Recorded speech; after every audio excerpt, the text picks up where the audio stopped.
वो दुख आपके लिए वरदान हो जाएगा, क्योंकि कुछ दिनों में ज्ञान समझ में आ जाएगा और आपके कांटे से निकलेंगे डेली। अगर सच्ची साधना, सच्ची आत्मा से भक्ति की और नियम ठीक रखे तो आप रोजाना सुखी होगे, यह सत्कर मान लेना। लेकिन हम इस ज्ञान को ठीक से ना समझकर समर्पण नहीं कर पाते भगवान में। हम मन में कोई ना कोई दोष रखते हैं, इस कारण से हम लेट हो जाते हैं। पुण्यात्माओं, पूरे विश्व में आपको इतना तो ज्ञान हो गया कि एक ही प्रभु है जो हमारे संकट को दूर कर सकता है।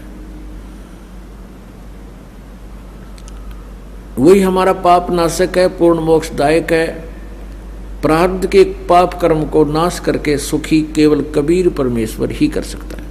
तो हमें फिर इस बात से भी एक विशेष लगाव बनेगा। जैसे हमें पहले कोई दुख नहीं था इस संसारिक सुख में परमात्मा की दया से, लेकिन भगवान की चाह फिर भी न्यारी थी और ब्रह्मा विष्णु महेश के लीलाओं से हम परिचित होकर के विष्णु जी और शिव जी की हम इन पर आसक्त थे।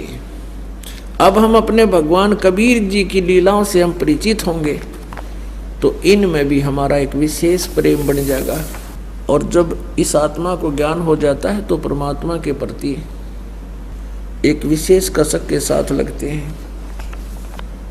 परमात्मा से करबद्ध प्रार्थना बार बार हमने करते रहना चाहिए, सिमरण करना चाहिए, भक्ति करे खूब डट के, और जितना दान बने वो दान भी करे।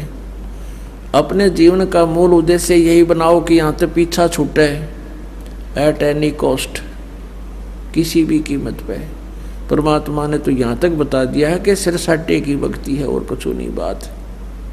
और सिर के साटे पाइए ओग तलखनाथ, जब लग कहते हैं सिर के साटे जो हरी मिले तो भी सस्ता जाने।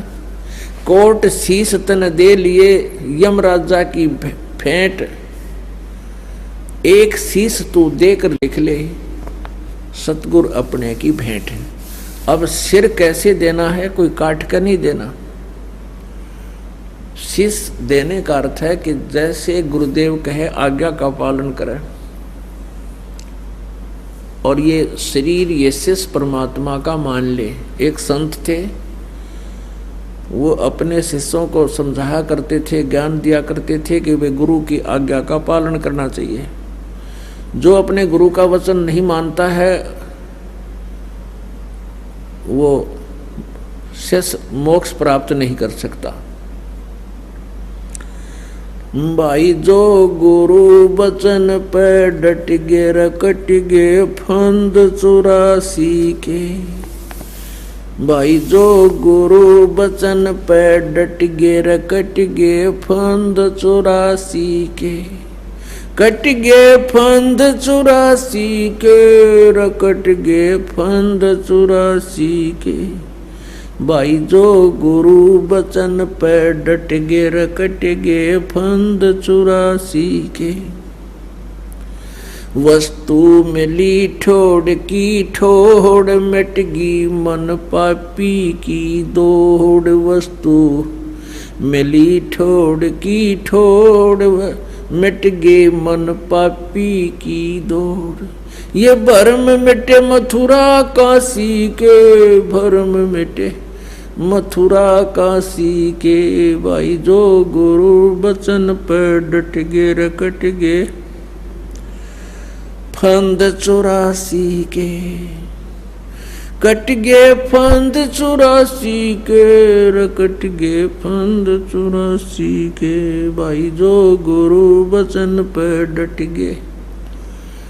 अब वो गुरुजी अपने शिष्यों को ये दृढ़ किया करता था कि गुरु की आज्ञा का पालन अवश्यमेव करना चाहिए। ऐसे शिक्षा दे रहे थे और फिर कुछ देर के बाद कहते हैं कि भी सभी 5-7 जितने शिष्य थे आश्रम में कहने लगे, भाई इधर आओ बच्चों, आकांत जी, कि मेरे सिर में 5-5 जूते लगाओ। अब अभी तो गुरुजी कह रहे थे कि भाई गुरु के वचन का पालन करना चाहिए, और फिर गुरुजी के बारे में ये भी बताया जाता है कि गुरु is God. Suppose Guru is God, परमात्मा को मूलधन 100 रुपये मानना पड़ता है गुरु जी को, भगवान सपोज करके इसे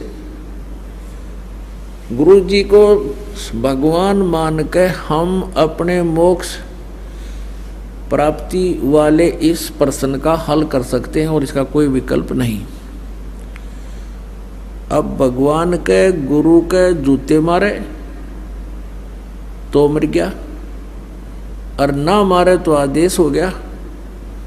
अब सभी सुन्न हो गए, अकाद अच्छे धर्म संकट में फंसे भाई। अब गुरुजी कहता रहा मैं क्या कह रहा हूँ भाई, गुरुजी की आज्ञा का पालन अवश्य करना चाहिए। नहीं उठा कोई भी, एक खड़ा हुआ, अपना जूता निकाला, गुरुजी के चरणों में बैठ गया जो चारपाई पर आसन पर विराजमान थे। जमीन पर विराजमान होकर के उनके सामने सिर रखे, अपने सिर में 5 जूते मारे। अब गुरुजी ने कहा भाई डांडी मत मारे, मैंने तेरे में नहीं कहा, मेरे में कहा, मेरे सिर में मार जूते।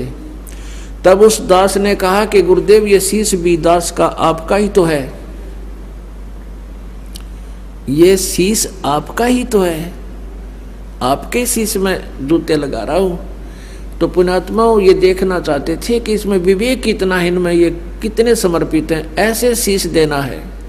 सिर सौंप्या गुरुदेव को, सफल हुआ ये शीश, नित्यानंद इस शीश पर आप बसे जगदीश।